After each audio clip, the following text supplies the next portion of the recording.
Welcome, everybody. This is the 5-Minute Bible Hour.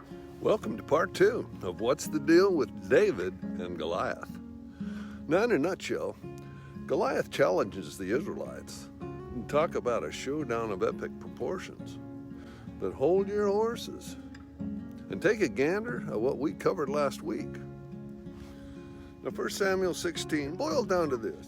Now, King Saul, he's straying a wide path that had been laid out by God.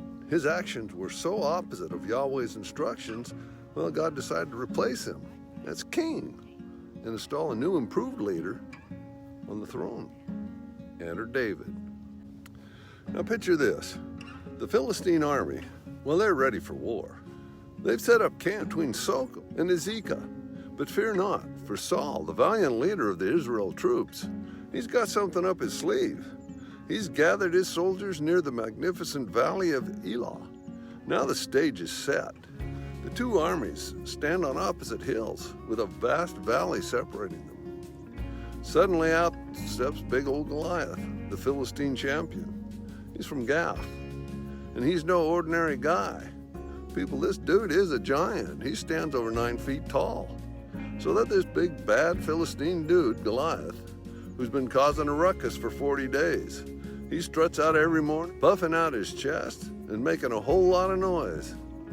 Now Jesse, being the concerned dad that he is, he wants David to go down and check on his brothers who are fighting against the Philistines with Saul.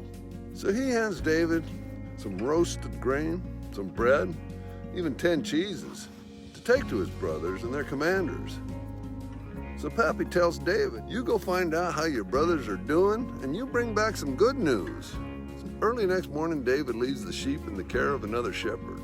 He loads up his provisions and he heads out.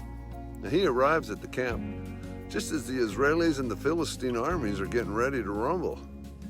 Now David leaves his stuff with the supplies dude and he goes to talk to his brothers. But as luck would have it, well, Goliath steps forward and starts mouthing off, as he always does, scaring the crap out of everybody. The soldiers are saying, can you believe this guy? He's out here disrespecting our whole nation. If anyone can kill him, the king will hook them up big time. Wealth, a hottie for a wife, and tax breaks for their whole family. Well, old David's ears perk up about this. And he asks the guys around him, what's going to happen to the person who takes down this Philistine and restores honor to Israel? Who does this uncircumcised Philistine think he is, disrespecting the living God's army? So they tell him what's up and the insane rewards that will await for the one who can kill Goliath. Now just then David's older brother shows up. He's not too happy with David chirping away, and he gets all angry, questioning why David's even showed up and accusing him of being a conceited troublemaker. Well, David shoots right back, just like any little brother would. What'd I do? Can't I even speak my mind? Now, word gets around about David's question, and it reaches Saul. So David goes straight to Saul and tells him in 1 Samuel 17:31. And guess what? David steps up, and he offers to go head-to-head with this monstrous dude. You'd think the king would be thrilled, right? But no, he's skeptical. Dude, you're just a kid, and this guy's been fighting since he was a youngster. You can't take him down. But David, well, he's got some serious guts, and he tells Saul, hold up now. I fought off lions and bears when they tried to snatch my sheep. I've actually killed them with my bare hands. Goliath is nothing compared to them.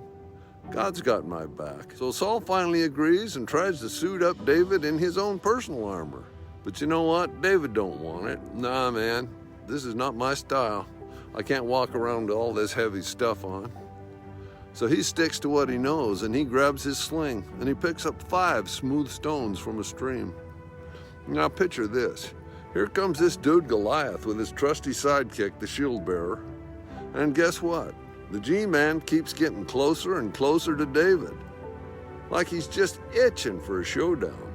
But then he takes one look at young David and he scoffs. But here's the thing. Despite being seen as just a boy, David is shiny, with health and good looks. And let me tell you, Goliath totally despises him for it. He's all like, who does this kid think he is coming up here and attacking me with sticks? Do I look like a dog to you? And to make matters worse, he starts cursing David and his God, threatening to leave him as bird food or a snack for wild animals. But it's pretty clear that Goliath, he's underestimating our guy. Big mistake, buddy. David may be young, but he's got something special going on. And Goliath, well, this massive dude, he starts trash-talking David, thinking he's just a puny little boy with sticks. But our boy David, he ain't having it. He tells Goliath, you come at me with all your fancy weapons, but I come at you with the power of the Lord God Almighty. Today, God's going to use me to take you down, and the whole world will know that there's a God in Israel. So David starts running towards Goliath. Running towards him, I tell you. Not only showing no fear, but total confidence. I'm telling you right now that when the chips are down, trust in the Lord. Now our boy, he starts whirling his shepherd sling over his head, and he lets fly that stone, and it flies straight and true. Buries itself right in Goliath's forehead. Now Goliath hits the ground like a sack of potatoes. Everybody's stunned. The Philistines panic and they start running, and the Israelites, they go berserk, chasing after them. Then David chops off old Goliath's head with his own sword, mind you. So now picture this. Saul the king watching David confidently strutting out to confront the Philistine. Saul, being the curious guy that he is, he turns to Abner, the army commander, and he asks, hey pal, who is that youngster? And Abner shrugs his shoulders and says, honestly, Your Majesty, I have no idea. Well, that answer don't cut it for Saul. And he tells Abner, do you figure out who that boy is? David comes back from defeating the Philistines, still holding the guy's head. Abner wastes no time in leading him straight to Saul. Saul is just busting at the seams, wanting to know, who the heck is this guy? So he asked David, hey kid, who's your daddy? And guess what? David confidently replies, well, I'm the son of your loyal servant Jesse from Bethlehem. Now, ain't that something? David, this bold and brave young man, comes out of nowhere, takes down the mighty Philistine, and Saul, well, he doesn't even recognize him as his harp player. So, my dear friends, this little passage from the book of Samuel shows us that even the most unexpected heroes can come from humble backgrounds. You never know who might surprise you with their courage and their skills. It just goes to show you that greatness doesn't always come from where you expect it. So what's the moral of this story here? Well, it's not about how big and strong you are or how fancy your weapons are. It's about having faith and trusting in God. David was a shepherd boy, and he defeated a giant warrior because he believed. No, he even knew that God was with him. Then too, God can use anyone to fulfill his purposes. And that's a lesson we can all learn from. Okay, that's it for today, but I'd like to leave you with one last thought. Now, religion says, I obey, therefore I'm accepted. Christianity says, I'm accepted, therefore I obey. Okay, everybody, well, that pretty much wraps up what's the deal with David and Goliath. Now, that doesn't mean that we're done with King David. It's just starting to get juicy.